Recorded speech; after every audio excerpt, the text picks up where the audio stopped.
the ValueTitude Podcast. Our goal with this show and company is to help our listeners bridge the gap between their dreams and reality by bringing guests who have achieved incredible success to teach us practical steps for success in different aspects of our lives. On today's episode, we have a very, very special guest. This man needs no introduction. He is the founder of Mayhaven Innovation Hub. He's also the founder of the leading 4-star restaurant in Osun-state. He's also the chief operating officer of Cudium, the first Africa cross-border payments platform.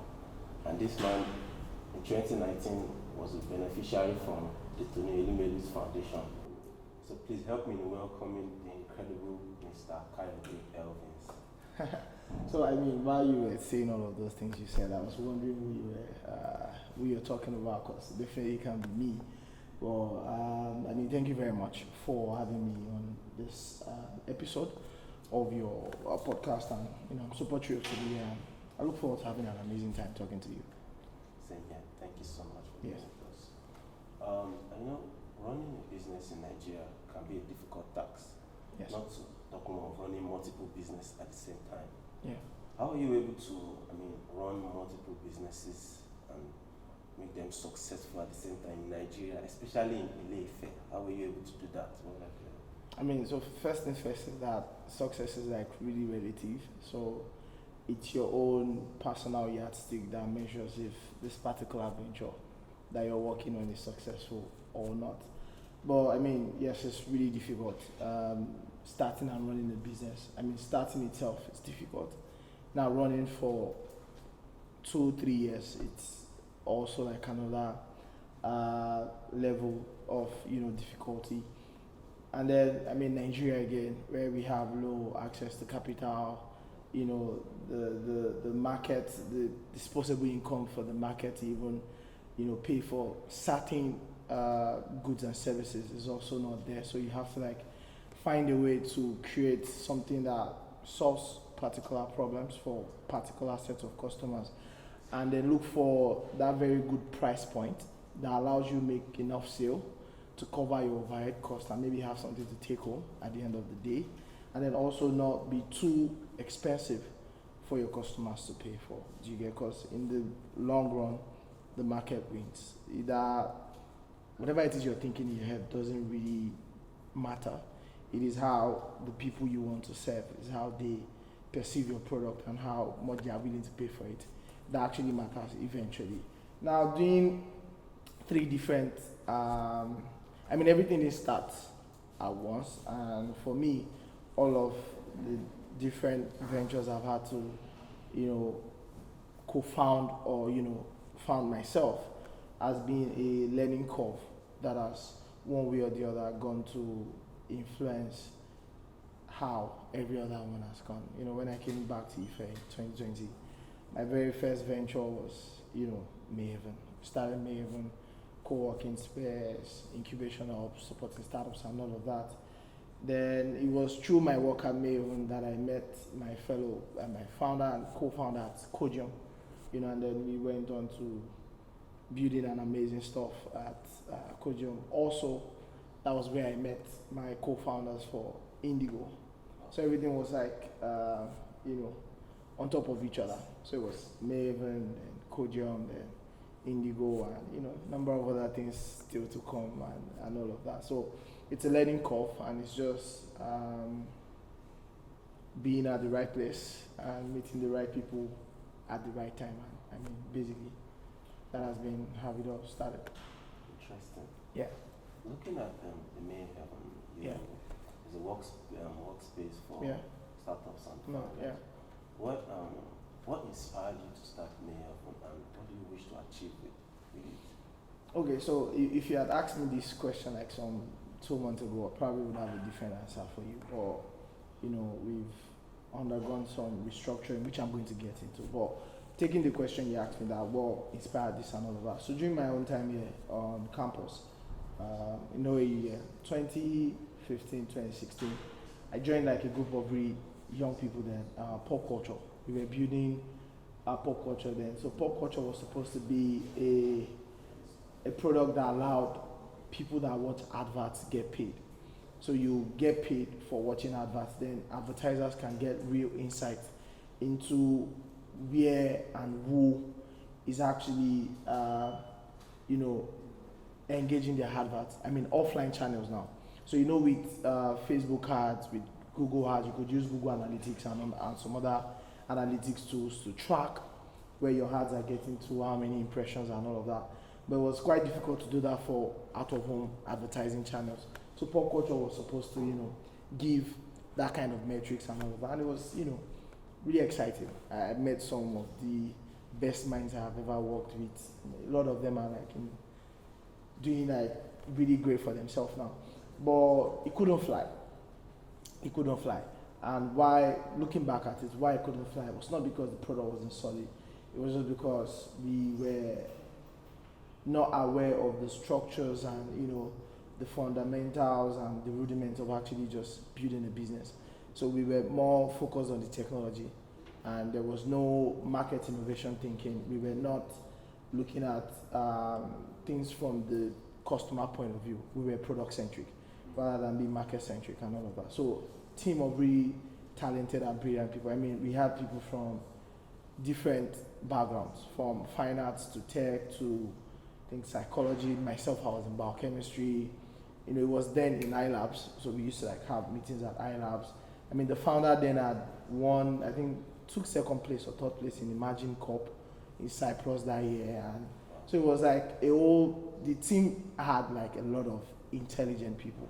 If it was about knowing what we were doing, we had the ball. We were not thinking in terms of scale. We're not seeing it as a business. It felt like a project. You get, and that was why, it didn't work. Although, yes, we did some numbers. We had TVs in a number of places, some particular spots on campus, and, for me then, it made me realize that there's more to actually building a successful business and all of that. So 2019, when I heard about the Tony Middle Foundation and all of that, I felt like, okay, this thing I've always thought in my head, let me apply with this idea to this thing. I mean, funny enough, out of over 300k people that applied there, that was one of I think we were about 2,050 that were selected that year. And it just gave me that validation that, okay, this thing I'm thinking in my head actually could work. You get, so, the very first capital we used to start the project or the company came from the Tony Middle Foundation. And while at it, big shout out to the Nest Innovation Park in Lagos. They are also one of the early guys that gave us the support that we needed. They also invested into the company, and that allowed us, be able to do stuff. Basically, what we wanted to do was just make sure that small and medium business owners and early stage startup founders got all of the support that they need, so that even if they would fail, they can fail fast and move on to other things. So you can, fail fast and then decide if you still want to do this or not. And I tell people, if it provides you the stage to do so much at a cheaper cost. So even when you do scale or when you do fail, you're not doing it at that much of a detriment to your financial pocket or to even yourself, because you have a community of people that are willing to share in your dreams if you're able to convince them. So there are a lot of missionaries here, that want to take the gospel of whatever it is you're building to other people at no cost to you. You understand? So it helps you know what works, whatever it is you choose to do. This place gives you that learning curve, and we just wanted to play a pivotal role in ensuring that more businesses and more startups from the ecosystem here are actually successful. Yeah. We're talking about failure. You said fail fast. Yes. What do you think separates successful entrepreneurs and startups from those that fail? And how can an entrepreneur position himself for success? Not like I'm a successful entrepreneur myself, but I'll just talk from my own little experience. For me, personally, I've never had that corporate work experience. I've always been on one project or the other since 2017. So basically, I don't think there are successful entrepreneurs that have not failed at one project or the other. Because I feel like if you've actually not failed, how then do you know what success is supposed to feel like? You understand? The learning curve and the entire learning experience from failing at one thing or the other is what then makes you, is it smarter or wiser to know that, okay, this is what I'm going to do next. So I think what I always try to say is that even as optimistic and as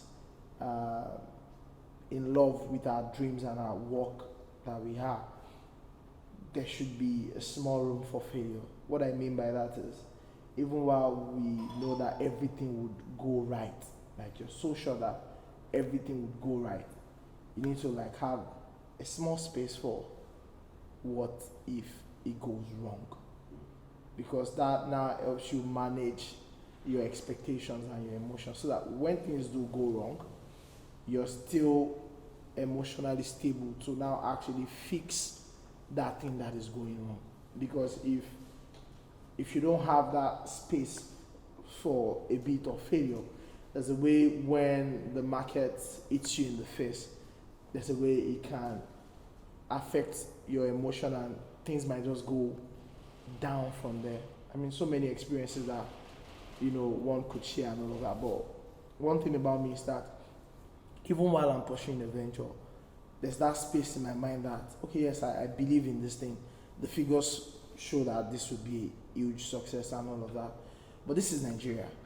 There are other principalities and powers that your projections, that your strategy did not account for. I promise you. There are things beyond you that can happen. So I just always put that because of the market and the environment where we are operating in, there are so many things that can lead to your failure that are out of your own control. So when that happens, you need to be calm. You need to be calm. You need to be balanced to now be able to face that problem head on. So, I mean, while we're gunning and aiming for success, and I really hope that everybody is successful at what they're doing, there would be times when a lot of things would not feel like success. And it's just part of the entire learning curve. It's just part of it. It's an old journey. Like I tell some of my guys, it's a marathon, not a sprint. So how the first 2-3 laps are going does not necessarily mean that the whole race could be bad. I mean, it could be bad, but that doesn't mean it would definitely be bad. You get what I'm trying to say? So just, yes, we were aiming and gunning for success, but also let's leave room for the fact that things would go wrong. I promise you, they always go wrong. Yeah. Things would go wrong. Yeah. I think what you said is very powerful because, they always tell people when they are creating their business plans, they should also, plan for the unforeseen circumstances. Yes. Yeah. In doing that. Yeah. Let's talk a little bit about building beyond Ife, the okay. conference. Okay. You said you want to bring past innovators with future, then create the. Actually, not all of these things. I did my own work. Yes. I mean, building beyond Ife for me was. So after we launched Mayhaven in 2020, we had a number of community events at the hub. We had talked to people that have one way or the other built one or two things from this ecosystem, how it was like for them. And Ife is a very transient place.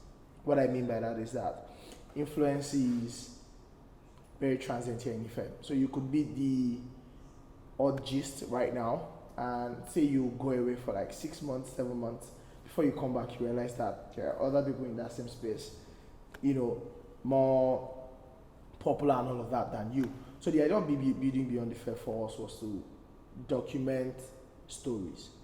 There were a lot of innovators from my time that I'm not sure people now even know about.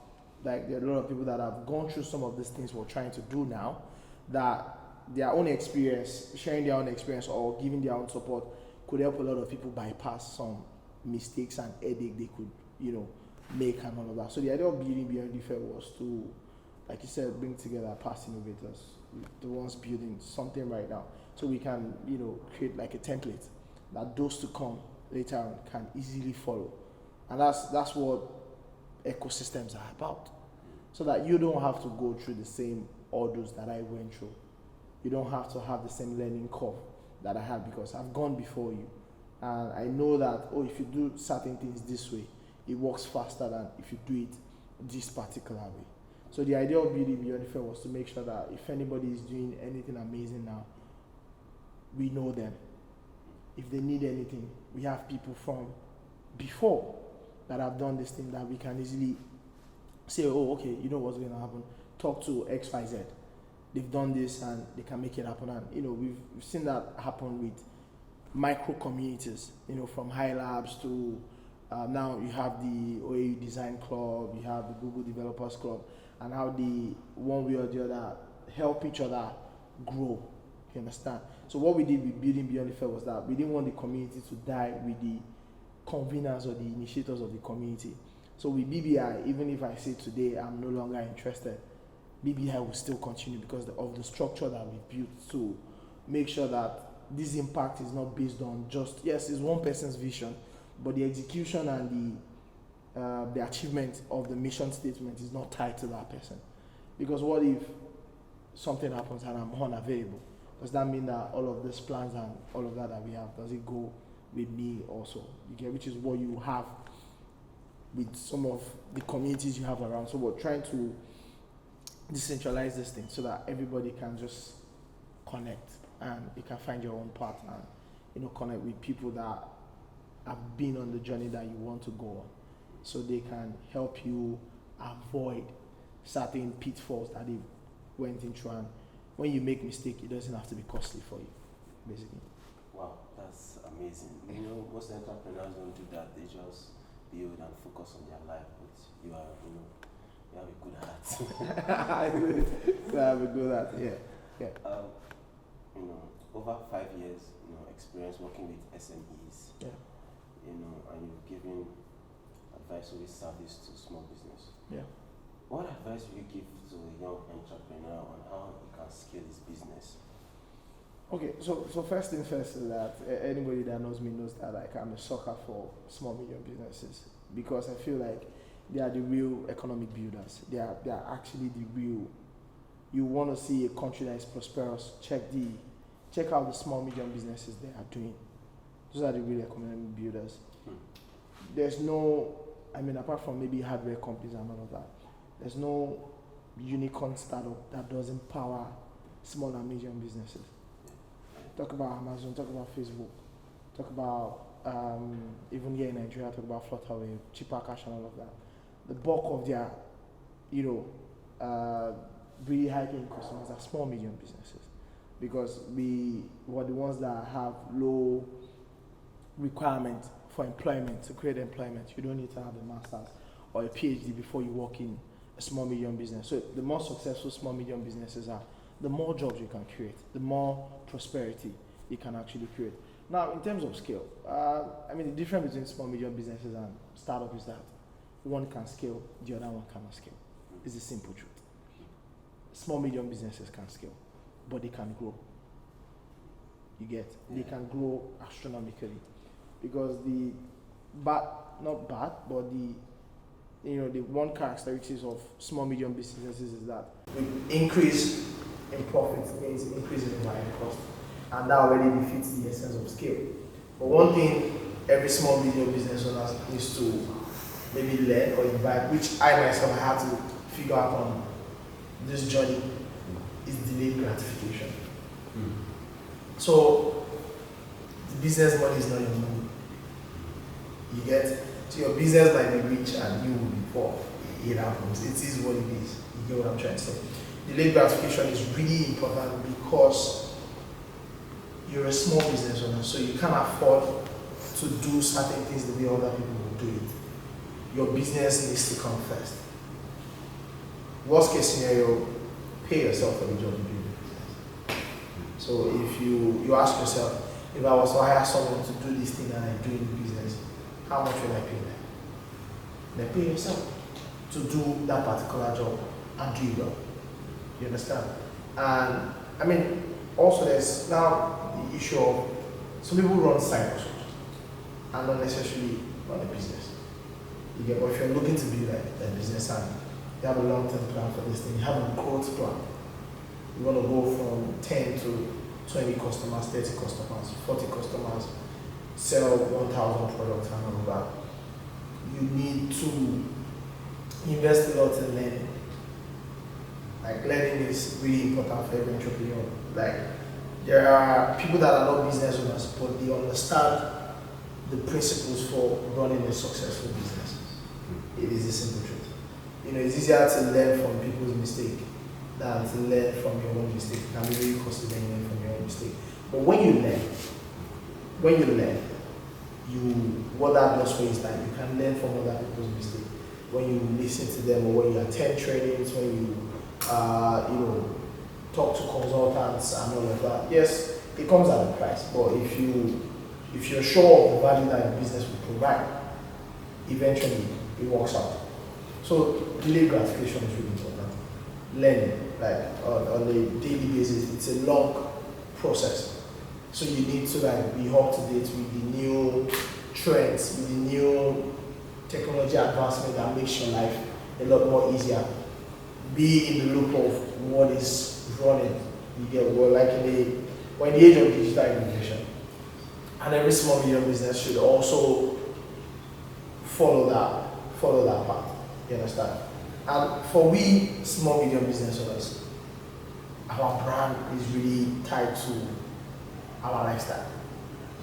What I mean by that is, if people know you, they probably know what you do. So I know that there's a lot of people that feel like, oh, I can't necessarily be the face of my business and all of that. But if you're a small medium business owner, you need to be the face of your business until you get to a particular stage. Now let me say this. Small medium enterprises in the Nigerian context is very different from the definition of small medium enterprise when you Google it. So for example, when you Google SMEs now, you'll see, team size of less than 200, manual return of 250 million. But that's what large corporations in Nigeria are doing. You get what I'm trying to say? So in the real sense of it, I mean, you're running your own online store, you have a small business, maybe an accounting firm that whatever it is that you do that, involves you and one or two other people, and you can't scale. It's a small medium business, basically, you get it. So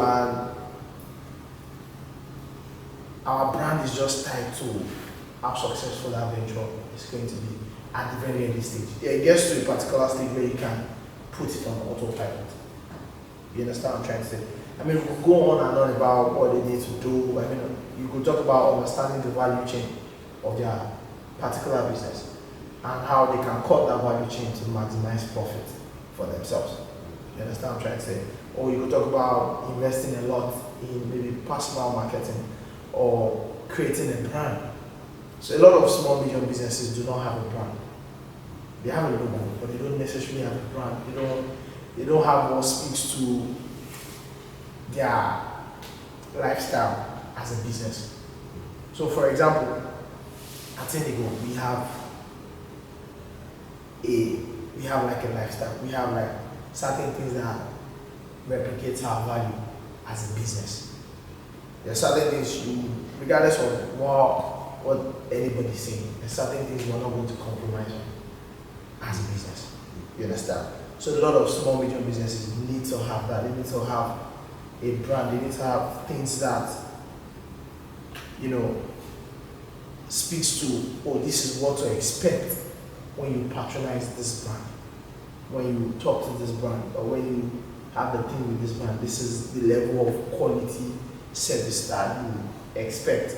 So they need to their core values need to show from the production of their product to when they sell that product.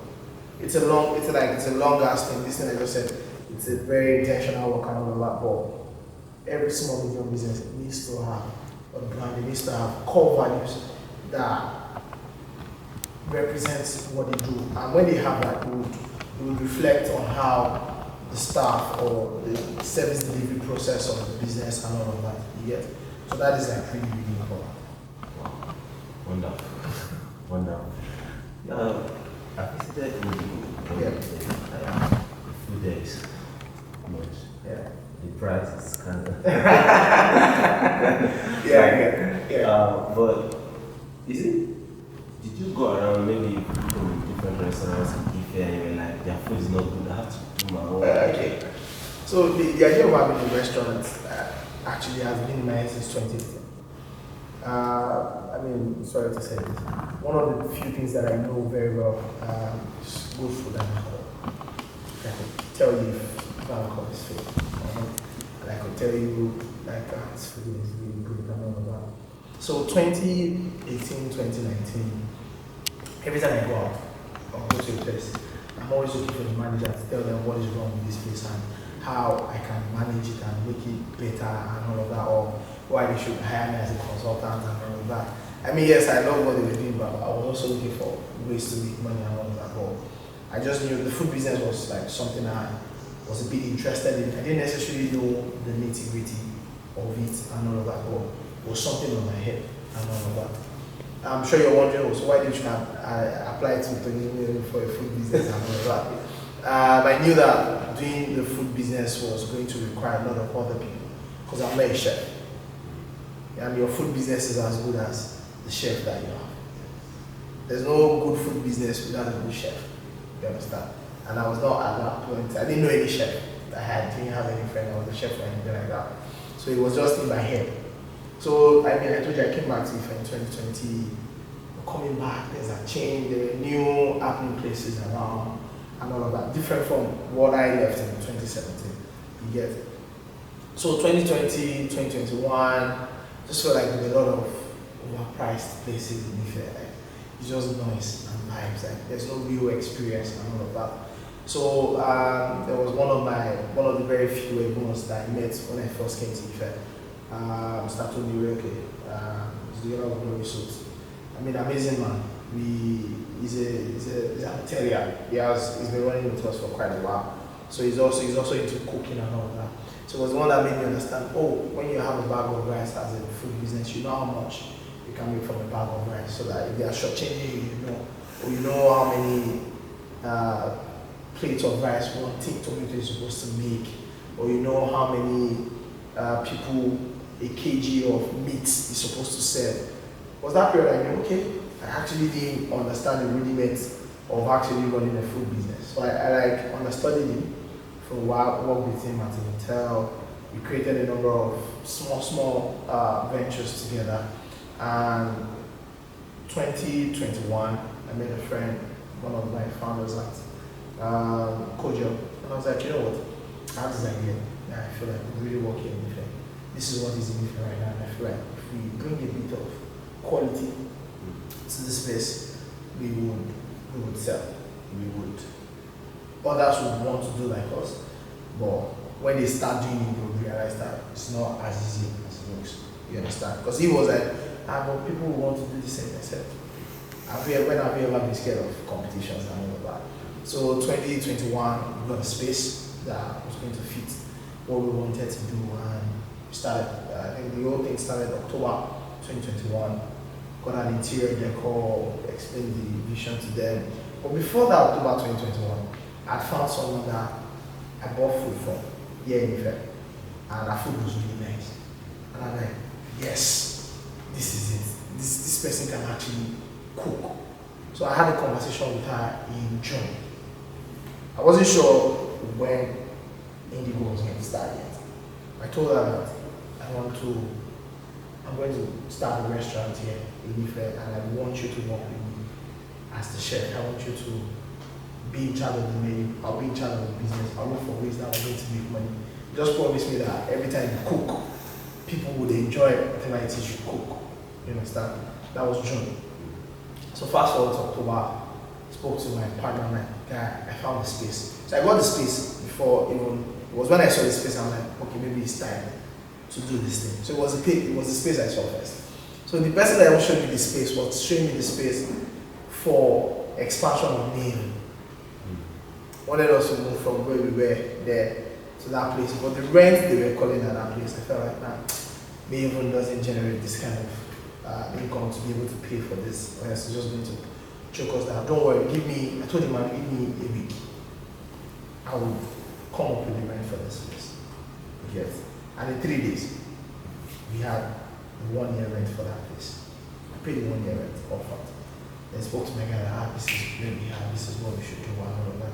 Like, okay, if you say we should do it, let's do it. And that was how we started. So we did everything, and then we launched February 2023 and 2022. I mean, I'm not going to say it was like an easy ride, because we had to now even learn a lot on the spot. We needed to learn a lot on the spot, because we were a sitting restaurant. It was halakat, meaning that it's when you come and we start prepping your food. A lot of people were not used to that in Ife. So we're used to getting in, get your food, and then go.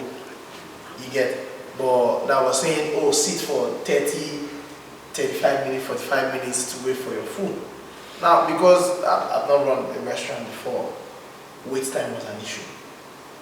We had to figure out a balance in wait time, because the type of certain kitchen equipment we needed to buy at first was not what we got. But we figured that out later on during the entire process. So wait time was an issue, and we had issues with flies.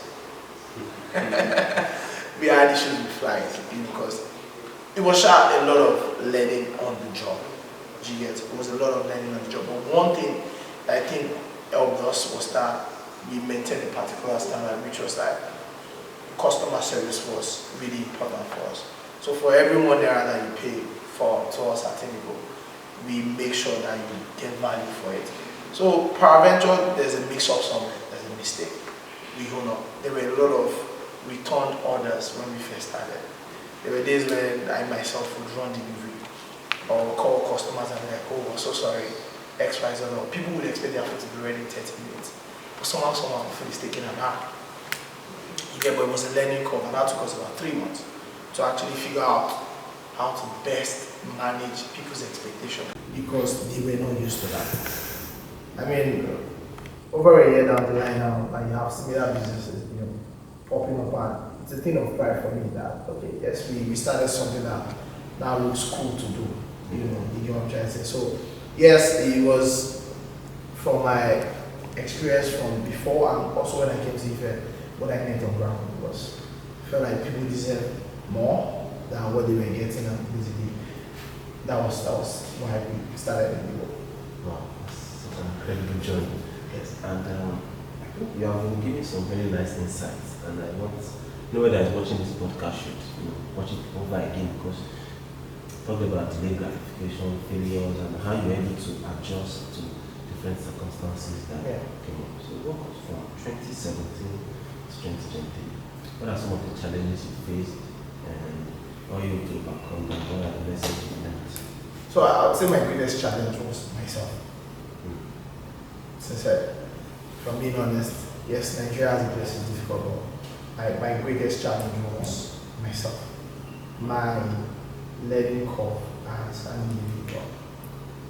2017, so I'm someone that I'm really outspoken. I think one of the best things that God gave me was my ability to speak and confidence.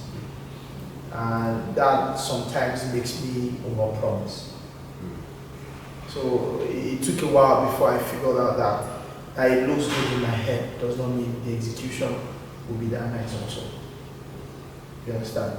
So when I'm hyped about a particular project, there's a way I talk about it that looks like this thing there's nothing that can go wrong with this thing.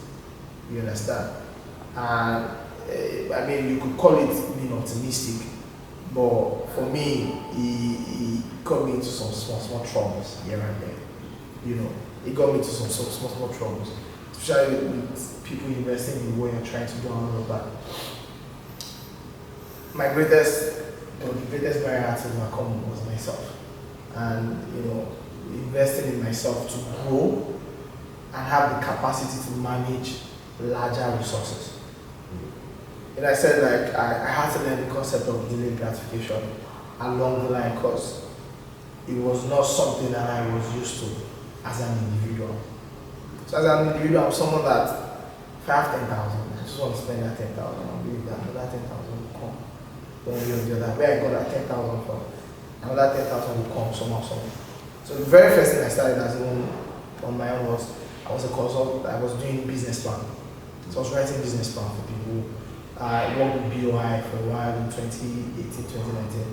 That was when they started the Graduate Entrepreneurship Fund for recent graduates to access funds from the back of industry. So I wrote a lot of business plans. So I always feel like this business plan, if this one pays me now, I just spend that money. I mean, another one will come because another person will bring business plan and all of that. So I was that kind of person. You get it? I felt like just live today as it is and all of that. So now transiting into now having a business that employ people that because when you're an entrepreneur, you're the least paid person. Before you pay yourself, you have to pay people that work for you. But remember that coming from the place of the money we made today, let's spend it, we'll make another one tomorrow. So it was a huge learning curve for me and very conscious effort for myself to understand the fact that the business money is not my money. And sales does not mean profit. Before you can say, oh, you made money, it's not because you sold this particular product. You've sold it and sold it and sold it. You've done everything that needs to be done. Oh, this is what is left. And even after that, all of that thing that is left, everything is still not yours. So that was like one thing I had to overcome. Now I know not to overpromise. Now I don't know I know what the bad deal looks like. So as someone that was like passionate about getting things done, I had a lot of bad news.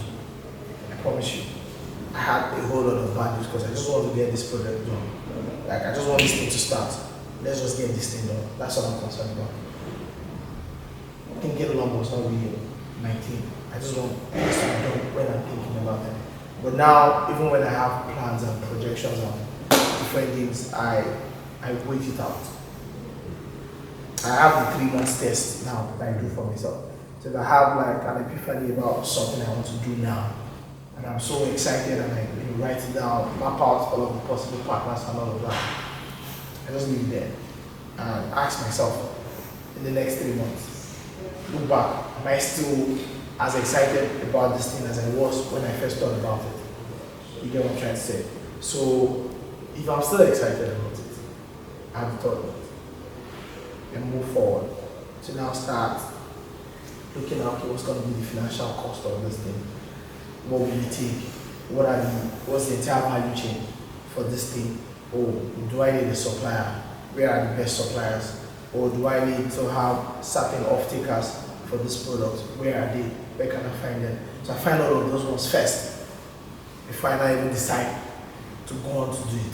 But before, the moment I have an epiphany about something I feel like will work, I know the rest until I do that thing. And sometimes they blow back in my face. You get it? They blow like back in my face. You get it? But like I said, it's a culmination of all of these things that has now gone to influence every other thing I'm going to do. So the greatest barrier for me was me. And my greatest competitive advantage so far is still me. So why I'm never scared of maybe someone doing what I'm doing is that there's actually nobody that can do things the way I do them. Someone might do it better, or someone might do it not as good as I will. But there's just something about the way I do the things I really want to do. It's just different. Some people tire out. But because this thing I really like it. Even when it's all going down the drain, I don't give up. I still keep at it. I still find a way to keep it afloat and then get it back on track. You get so my greatest barrier is myself. My greatest competitive advantage is also myself. Yeah, there are the other general stuff, but those things they are symptoms. They are not the real cause. You get what I'm trying to say? They're just symptoms of the particular thing, which is me. You get so greatest barrier is myself, and my greatest competitive advantage is also myself. Yeah, in the next 5 to 20 years, where do you see the most promising areas for entrepreneurs in Nigeria? Is it mobile, e-commerce? That's what I mean. It's very, like I said, Nigeria is a very peculiar place. Like I told you, there are principalities and powers that defeat market innovations in this country. I swear to God. Like there are certain things that some people do that you just be like, this thing is a no-brainer, but because of access, that's what makes them successful. So to say that, oh, this is the next hot spot and all of that, it's very difficult, you know. But one thing I know for sure is that there is a room for everyone that wants to solve a particular problem. Be it tech, be it business, be it entrepreneurship, be it, I mean, as basic as selling shawarma is, or as basic as, what's it called, as basic as selling shawarma, as basic as parfaits are, there's room to be innovative. There's room to actually do it differently.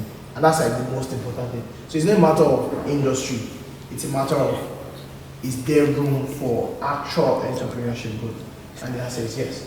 There's room for growth. There's room for growth, and people should not be scared to start a venture. Yes, they need to be careful, but they should not be scared. Now, one thing I would also like to say is that better doesn't mean easier. That something is better does not mean it's going to be easy. What that just means is that the reward is there when you put in the work. You get what I'm trying to say? So, do the work. You know, there's no, oh, this is, yes, there's always the cobweb cycle in Nigeria. What I mean by the cobweb cycle is that a particular business looks like, oh, this is the in thing right now. Everybody gets in. But only those that have been there for a while actually make money. If you're lucky enough, you also make money. That's more time. Then there are people that are coming late, and then they are the ones that I get it in the face. You get what I'm trying to say? But if you put in the work, it is a rewarding journey eventually. It is better, but it is not easier. Like entrepreneurship is not easy. It's not the easy way. It's not the easier route. I mean, neither is it the better route, because there are probably a lot of people that do 9 to 5 that will be more successful than you that are a business owner. I mean, I tell people that one of the fastest ways to financial doom is entrepreneurship. Like you could go from 100 to 0 as an entrepreneur. You can't learn on anybody's balance sheet. You're learning on your own balance sheet. So every mistake you're making is at your own detriment. When your employee makes a mistake, you correct them, but you still pay them salary. But when you make a mistake, it costs you, and you still have to pay your employee at the end of the month. Do you get? So, eventually, it's a rewarding venture. It's a rewarding journey at the end of the day. Although it takes time, and it's a different ballgame entirely. It's a different ballgame entirely. So my last question for you is, what impact do you want to have on the world? So when people talk about impact and all of that, before I think of the world, I would rather just do my own immediate community. You know, before going on to trying to change the world, I would just, make an impact on you, make an impact on him, people that I find around. And I love small medium businesses. So every time I patronize a small medium business, I feel good. Because I feel like this person is doing something new, and I just want to help them grow. As I said, I just want to help you see how you could do it better. So if you ask me what impact I want to do, I want to work with more business owners to grow. I want them to create more market innovation channels. I want to help them achieve more. Now, I mean, startups are great. As I said, they're great, but they are for a different type of people. But for me, like I told you earlier, SMEs are like the real economic builders. So I want that guy that does shawarma to be able to expand and do more. I want that girl that sells perfume to be able to do more You get, I want that woman that has a kitchen utensil store to be able to do more, maybe through access to credit, maybe proper bookkeeping, maybe marketing, it could be sales, you know, just making sure that businesses don't die. Yeah, just making sure that businesses don't pack up and die. So that's like what I would really love to do, and contribute to a lot of more business successes for people. And maybe build more businesses myself. Wow. This is such an impactful episode and conversation. Yeah. Where can our audience find you on social media? I've been trying my best to do better on social media, but my IG is at Kayode Elvis. Yes, I reply DMs fast. If you're saying what I want to hear, I reply DMs fast. Don't really use Twitter, but it's also at Kayode Elvis, or I think Mayhaven. I'm not sure if you know right now. WhatsApp, when we talk on Twitter or IG, we can take the conversation to WhatsApp definitely. Thank you so much for being present. Yes, thank you very much for thank you so much for watching this episode. You can check him out on all the social media platforms. Subscribe to our channel and hit the bell.